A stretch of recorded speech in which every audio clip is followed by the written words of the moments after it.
बिस्मिल्लाहिर्रहमानिर्रहीम। अस्सलाम वालेकुम।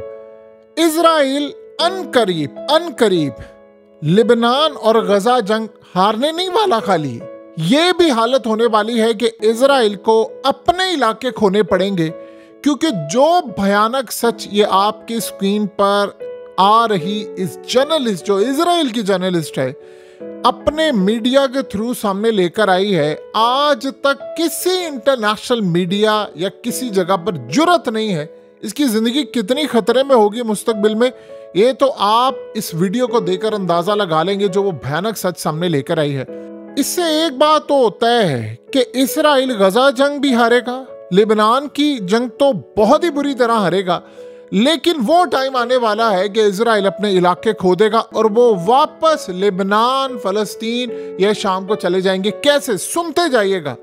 ये आर्टिकल इसने लिखा है इजराइल के बड़े मीडिया आउटलेट पर, और आप जरा सुनते जाइएगा उसने कहा क्या है। और ऐसी सूरत हाल जो हमने आज से पहले नहीं देखी, जो इजराइल का मीडिया छुपा रहा था। वो कहती है कि इजराइल की फौज में अब हालत ये हो चुकी है कि कोई फाइटर इजराइल का फौजी ये जंग लड़ने को तैयार नहीं है, और जो रेगुलर फाइटर्स हैं, रिजर्व नहीं, रेगुलर फाइटर्स हैं, वो कह रहे हैं कि हमें समझ ही नहीं आ रही कि हम कौन सी जंग लड़े हैं, क्यों लड़े हैं, और हमें इस बात का बिल्कुल अंदाजा नहीं है कि हम कौन सी जंग लड़े हैं, कहां तक जाएंगे, क्या सूरत हाल है, कैसे जीतना है।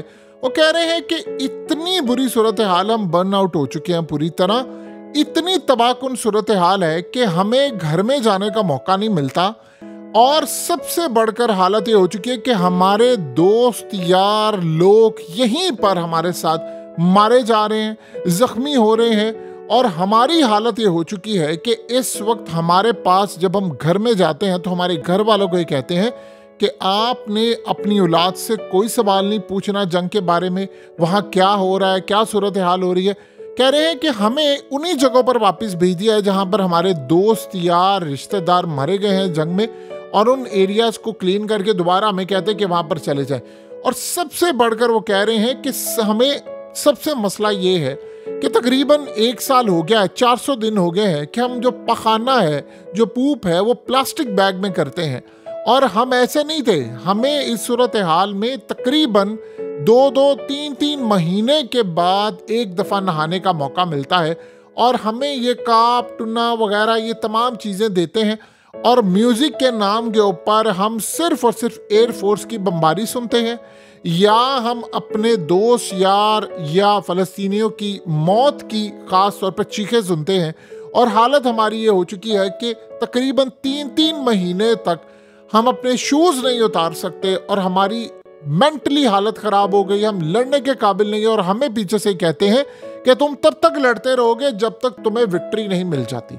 और इस सूरत हाल के अंदर ना हमें घर वालों से रब्ता करने दिया जाता है, ना हमें दुनिया का पता है कि पूरे वर्ल्ड में क्या हो रहा है, ना हमारे पास कोई मोबाइल फ़ोन है, ना हमें रब्ता करने की इजाज़त है, ना घर वालों से बात करने की इजाज़त होती है। हमें बस एक जगह रखा हुआ है, और उसके बाद हमें सिर्फ एक मैसेज आ जाता है कि तुमने ये काम करना है, ये काम नहीं करना। उसके अलावा ना हमें कोई काम करने दे रहा। हम जब घर में जाते हैं तो उसने बताया कि उसने फैमिली से मुलाकात की, बहुत सारे सोल्जर्स थे, उनकी फैमिली, वो कहते हैं हमने अपने बच्चों को नहीं भेजना, और उसके बाद उनको ये धमकियां देते हैं कि तुम्हारे खिलाफ कार्रवाई होगी, इकोनॉमिक इश्यूज होंगे तुम्हारे, तुम दोबारा कमा नहीं सकोगे, तुम्हारे खिलाफ केसेस होंगे, तुम्हें फलानी सहूलत से महरूम कर दिया जाएगा।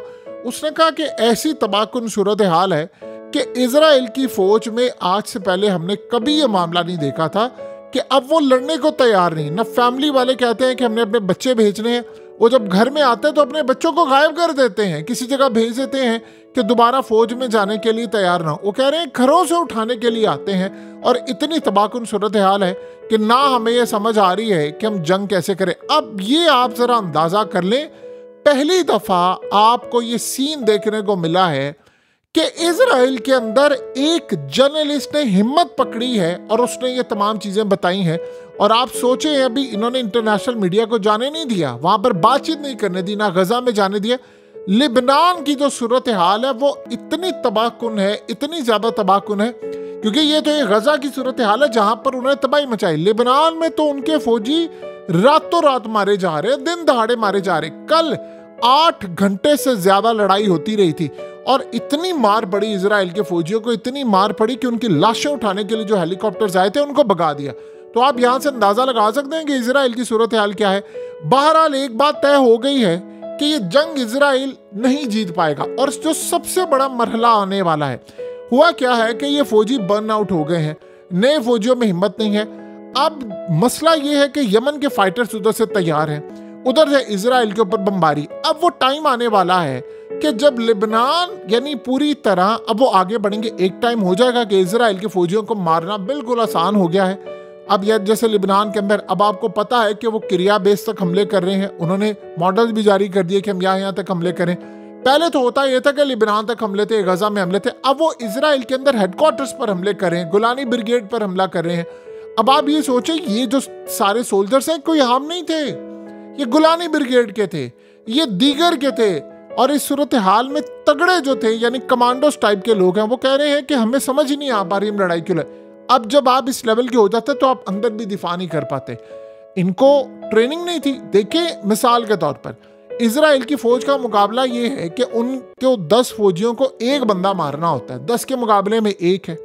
तो आपको पता है इस सारी सूरत हाल में जब ये मामला आ जाए कि आप एक को भी ना मार पाए तो आप ये जंग हार गए हैं, अब ये जंग नहीं जीत पाते। लिहाजा अब सीन ये आया है, ये जंग ज्यादा से ज्यादा 1 साल और चली इजराइल की तबाही हो जाएगी। देखिए इकोनॉमिक हालत तो उनकी बहुत बुरी है ऑलरेडी, वहां पर इन्वेस्टर जा रहा है, होटल्स उनके बंद हो गए हैं, लोग कह रहे हैं जॉब्स जा रही हैं उनकी, हजारों वर्कर्स आपको निकाल दिए, होटल इंडस्ट्री बंद है, टूरिज्म इंडस्ट्री बंद है, इकोनॉमिक सेक्टर उनका तबाह हो गया है, फ्लाइट्स उनकी कैंसिल है, एयरलाइंस पूरी दुनिया की वहां पर अब कह रही हैं कि नहीं करना हमने कोई भी ऐसा काम यहाँ पर। अब मसला सारा ये है कि आर्मी चीफ को हिट करने के लिए हिजबुल्लाह ड्रोन्स भेज रहा है, इसी तरह नेतन्याहू को हिट करने के लिए ड्रोन्स भेज रहा है। अब घरों तक जा रहे हैं। इंश्योरेंस कंपनीज कह रही हैं कि हम इस डिजास्टर के लिए तैयार नहीं थे, हम पूरी तरह बैंकरप्ट हो रहे हैं, मुल्क के अंदर बिजनेस हो नहीं पा रहा, शिप्स को तबाह किया जा रहा है यमन की जानिब से, और जो लॉन्ग रूट है शिप का वो इतना ज्यादा कॉस्टली पड़ गया है कि इजराइल के अंदर हालात खराब है। इसराइल पहली मर्तबा इतना अंदर से कमजोर हो गया, इतना कमजोर हो गया कि तारीख में कभी जिंदगी में ये लोग इतने कमजोर नहीं हुए। अब आप ये सोचें कि एक जर्नलिस्ट उठाकर आपके सामने कैसा भयानक सच रखती है कि फौजी घर से भाग जाते हैं, वो कहती है घर से भाग जाते हैं, छुट्टी पर आते हैं भाग जाते हैं, कहते हैं उन्हें लड़ने के लिए नहीं जाना। और बहुत सारे ऐसे अब उनको ये धमकियां दे रहे हैं कि हम तुम पर पाबंदियां लगा देंगे, जेलों में फेंक देंगे, कार्रवाई होगी, ये होगा वो होगा। अब वो कह रहे हैं कि उसके साथ साथ बाकी जर्नैलों का और इन सब का भी यही हाल है। ये होता है कि आपने जब मीडिया को मैनेज किया होता कि वो आपके खिलाफ कोई खबर नहीं लगाता, लेकिन कोई ना कोई अंदर से जब चीज निकल कर सामने आती है। इजराइल की फौज जो सबसे बड़ा काम होने वाला है, अब वो अपनी सरहदों की हिफाजत भी नहीं करेंगे। देखिए लेबनान को इस बात का अंदाजा हो गया ना कि हम इनको हरा रहे, आहिस्ता आहिस्ता आप देखेंगे कि अब वो मामला आने वाला है कि यमन के फाइटर्स और लेबनान की फोर्सेस के फाइटर्स अब इजराइल में दाखिल होंगे। अब वो करेंगे क्या?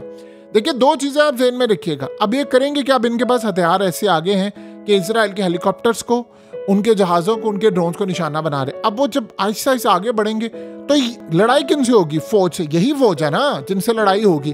तो जब इस फौज से लड़ाई होगी तो इनको तो ये हरा लेंगे आसानी के साथ। लेकिन मसला ये है कि सिर्फ एयरफोर्स को टैकल करना है, वो ऐसा वो करेंगे। इनके साथ लड़ कर उनकी ताकत इतनी ज्यादा बढ़ चुकी है, उनको अंदाजा हो गया यार ये तो लड़ने नहीं वाले। देखिए यहया सिनवार की आप बात जरा समझे। उसके बारे में इजराइलियों ने कहा है कि उसने पिछले 76 घंटों से नहीं कुछ खाया था, आखिरी 76 घंटे जो थे उसमें से कुछ नहीं खाया था। उसके बावजूद वो लड़ाई कर रहा था और वो ये नहीं पता कि इन्होंने कितना सच बोला। हो सकते थे 5-7 दिन से ना खाया हो। ये भी पॉसिबिलिटी है कि आगे उस पता नहीं कितने दिन तक वो मजीद लड़ता, उसके पास खाने के लिए कुछ नहीं था। यहाँ उनकी सूरत हाल नहीं है। अब ये जो पूछ रहे हैं इसमें ये खातून जो लिखती है कि वो कह रहे हैं कि हम लड़ क्यों रहे हैं। देखिए सबसे ज्यादा अगर आपको, हमें या बाकी दुनिया को पता है कि इन्होंने पूरी दुनिया के यानी जो इलाके बताए कि हमने उनको कब्जा करना है, तो क्या इन फौजियों को नहीं पता? उनको पता है। लेकिन वो अब अपनी गवर्नमेंट से सवाल ये पूछ रहे हैं, डायरेक्ट तो नहीं कह सकते कि हमारा एम क्या, हमने कितने इलाके खाने हैं। वो अपनी फौज से ये पूछ रहे हैं कि आप हमें ये बात बताएं कि अब आप हमें कितनी देर तक यहाँ पर रखें, ये तमाशा कब खत्म होगा, हमने लड़ाई नहीं लड़नी, हम बस बहुत हो गया, तंग आ गए हैं। सो इस सारी सूरत हाल में ये इजराइल की तारीख का सबसे भयानक चैप्टर है। आप जरा ये जंग हारने दें एक दफा, इजराइल को हार वो रहा है। आपको और हमें बज़ाहिर ये नजर आ रहा है कि उसने गजा तबाह किया है, उसे खंडर बना दिया। मासूमों को मार कर अगर आप जंग जीतते होते तो अमेरिका अफगानिस्तान में जीत चुका होता 15-20 लाख लोग मार के, वो फिर भी हार गया है। यहां पर यही सूरत हाल आप समझ लें कि इजराइल अब वो टाइम आने वाला है। देखिए लिबनान ने अभी ये जो कह रहे हैं ना कि सीज फायर करें, जंग रोकें, अभी उन्होंने जो बदला लेना वो इसराइल में घुसना है। वो टाइम इजराइल बर्दाश्त नहीं कर पाएगा और वो टाइम अब ज्यादा दूर नहीं है, क्योंकि इन्हीं फौजियों ने सरहद की हिफाजत करनी है, तो ये तो इस काबिल नहीं है। तो ये जंग जो है वो अब बड़ी तबाहकुन और इनके दरों तक पहुंच चुकी है।